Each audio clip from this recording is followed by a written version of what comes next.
এটা জিনিস সম্মানিত ভিউয়ার্স, আমরা অনেক সময় অনেকভাবে অনেক কথা বলি, কিন্তু আসলে কথাগুলোর কাজ হওয়া দরকার।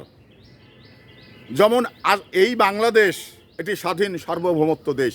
এই বাংলাদেশে কেউ এসে বাইরের হস্তক্ষেপ করবে আর সেটা বাংলাদেশি হিসাবে আমাদের দেখতে হবে, এটা কিন্তু কখনো দেখতে চাইবে না। কারণ বাংলাদেশের নাগরিক হিসাবে তার অধিকারের জায়গা থেকে সেই কিন্তু প্রথমে দাবিদার। এখন বাইরের কেউ এসে যদি এটা দাবিদার হয়ে যায়, বিগত সরকার হাসিনা টিকে থাকার জন্যে ভারতের ভারত যেটা চেয়েছে সেটাই কিন্তু হাসিনা দিয়েছে, এবং হাসিনা পর্যন্ত মোদিকে হাসিনা দিয়েছে। তো সেই জায়গা থেকে আর কি হাসিনা দিতে বাকি রেখেছে? তো এখানে আমরা ওই সমস্ত চুক্তিগুলো, ওই সমস্ত চাকরি বা বিভিন্ন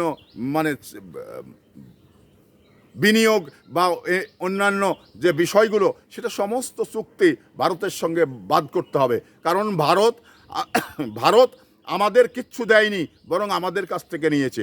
কারণ ভারত যদি আমাদের কিছু দিত, তাহলে বাংলাদেশের মানুষকে এই বর্ডারে দিনের পর দিন গুলি করতে পারতো না। কারণ আমরা কয়জন ভারতের মানুষকে গুলি করেছি? আমাদের কি শক্তি কম রয়েছে? বাংলাদেশের প্রশাসনের শক্তি কি কম রয়েছে? তো বাংলাদেশের প্রশাসন তো ভারতের একজনকেও গুলি করেনি। তাহলে বাংলাদেশের মানুষকে ভারত গুলি করে কেন? ভারতের সঙ্গে কি সম্পর্ক আমাদের?